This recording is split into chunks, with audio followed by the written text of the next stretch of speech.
Bonjour à tous et bienvenue dans une nouvelle émission de 100% Quintet, un événement qui aura lieu ce dimanche 11 août 2024 sur l'hippodrome de Deauville lors du prix des Chénettes, un gros handicap disputé sur 1900 mètres PSF et qui réunit, notez-le bien, à 15h15, 16 poulains et pouliches âgés de 3 ans. Et attaquons d'entrée de jeu avec la liste avec le numéro 1 Panther qui vient de s'imposer dans un handicap certes moins relevé mais il a désormais moins de marge et débute de plus en compétition sur cette surface. Il pourrait bien continuer sur sa lancée mais bon, sera quand même mieux à envisager pour une 4-5e place. Le numéro 2, Chazuk, découvre la catégorie des gros handicaps et sa forme du moment est sujette à caution, donc cela semble compliqué. Le numéro 3, Monavana, vient de changer d'écurie et sa valeur de 37,5 ne plaide pas en sa faveur, je n'y crois pas non plus, tout comme le numéro 4, 13, qui vient également de changer d'air et qui évolue aussi en 37,5 de valeur. Elle aura également fort à faire. Le numéro 5, Georgian Star, effectue certes une course de rentrée, mais je l'aime bien car il apprécie tout simplement cette surface et dépend d'un redoutable metteur au point, et il a également hérité d'un très bon numéro dans les stalles de départ. La méfiance donc et de mise. Le numéro 6, Benny Maru, vient de terminer dans un très bon style à ce niveau de la compétition du côté de Dieppe. Une confirmation de sa part est entendue. Le numéro 7, Aimless Night, sera tout simplement mon favori au vu de ses dernières prestations.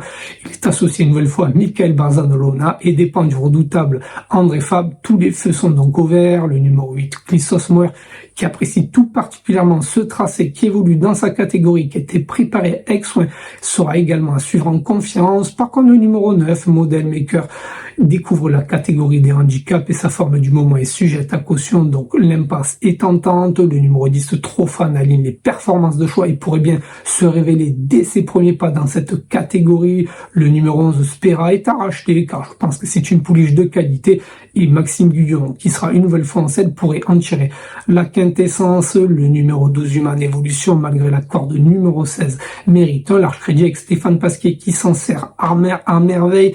Le numéro 13, Fit of Fear, est un outsider que j'apprécie tout particulièrement. Je sais que François Raoult l'amène gentiment en vue de ce type de tournoi et sa dernière fin de course m'a vraiment bien plu. Du côté de Dax, le numéro 14, Clash Royale, vient certes de s'imposer sur ce parcours, mais c'était à l'étage inférieur. Elle va devoir donc hausser le ton pour briller dans une telle épreuve, d'autant qu'elle va évoluer avec une pénalité. Le numéro 15, Montflamand donc qui aurait été toutefois mieux dans la deuxième épreuve du handicap, même si sa forme du moment est bonne, mais bon, j'aurais quand même préféré le voir évoluer en deuxième épreuve. Il semble barré par plusieurs concurrents du haut du tableau. Et pour finir, le numéro 16, Chambéry, qui a toujours déçu à 2 reprises dans la catégorie du jour, donc il s'agit d'un simple outsider.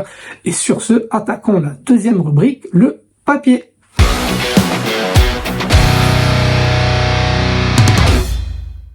Et nous voilà donc de retour pour la deuxième rubrique, le papier. Attaquons d'entrée de jeu avec une course de référence pour le numéro 7, Aimless Night, lors du prix du Petit Prix à Paris-Longchamp du 4 juillet dernier, où Aimless Night, après avoir été toujours vu aux avant-postes, s'est très bien longé lors de la phase finale pour obtenir le premier accessit sans pour autant mettre en doute la supériorité du premier. Mais bon, il prouvait ce jour-là qu'il pouvait rapidement enlever un gros handicap de ce genre. Et d'ailleurs, je pense que c'est tout simplement son jour, bien loti dans les stalles de départ avec l'aide de Michael Barzalona. Vous l'avez compris, tous les feux sont au vert. On va attaquer ensuite avec le numéro 10, Trofan, qui affiche une très belle réussite de 100% de réussite depuis ses premiers pas, avec à la clé 6 accessits en autant de tentatives. Je pense que pour ses premiers pas dans les gros handicaps à 35,5 de valeur, elle est très bien prise, elle s'entend merveille avec son jockey du jour, possède des lignes en béton armé et son entourage a donc visé cette épreuve depuis de longues dates. C'est également une belle chance théorique. Ensuite, le numéro 8,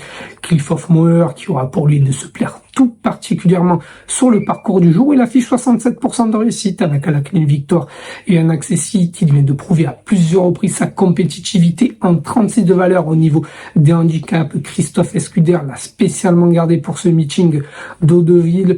Bref, vous l'avez compris, avec de plus l'aide de Théo Bachelot qui s'en sert à merveille.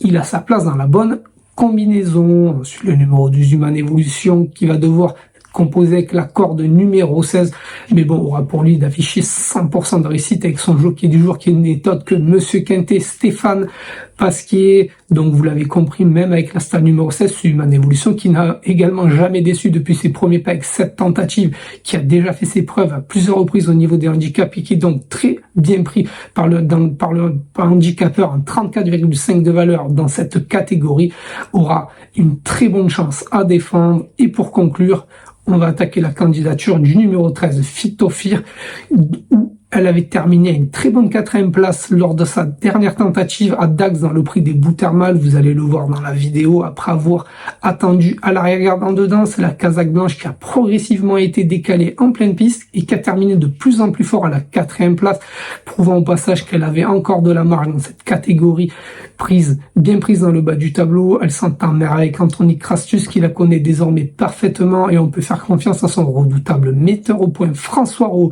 qui a dû la préparer avec soin pour ce type de tournoi. Si elle s'adapte à la surface du jour, je pense qu'elle pourrait bien venir pimenter les rapports. C'est une pouliche que je suis depuis quelques semaines et je la crois tout à fait capable de s'imposer.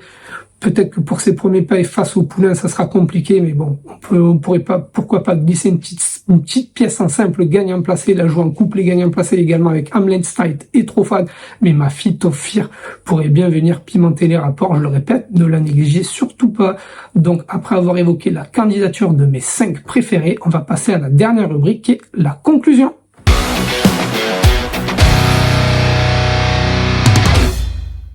Et voilà donc pour l'ultime rubrique de cette émission qui aura lieu, je vous le rappelle, un gros handicap au label Quintet qui aura lieu sur l'hippodrome de Deauville ce dimanche 11 août 2024 à 15h15 lors du prix des Chénettes et qui réunit 16 poulains et pouliches âgés de 3 ans sur la distance de 1900 mètres PSF, dont mes 5 préférés sont les numéros 7, Hamlet's Night, 10, Trofad, 8, Cliss of Mower, 12, Human Evolution, et 13 Fitofir, dont je mets une très belle note de méfiance. Ça, en effet, je m'en méfie beaucoup. Vous allez dire, vous ne l'avez mis qu'en 5e position.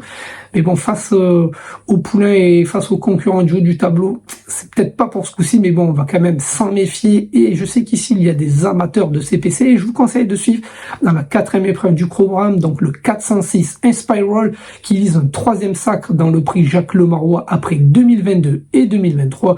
La cote, je pense, ne sera pas au rendez-vous, mais bon, c'est toujours sympa de voir la tête du guichetier après une course. Donc, je vous invite donc à partager, à commenter cette émission sur nos réseaux sociaux. Et je vous remercie et je vous dis à bientôt pour une prochaine émission. Au revoir.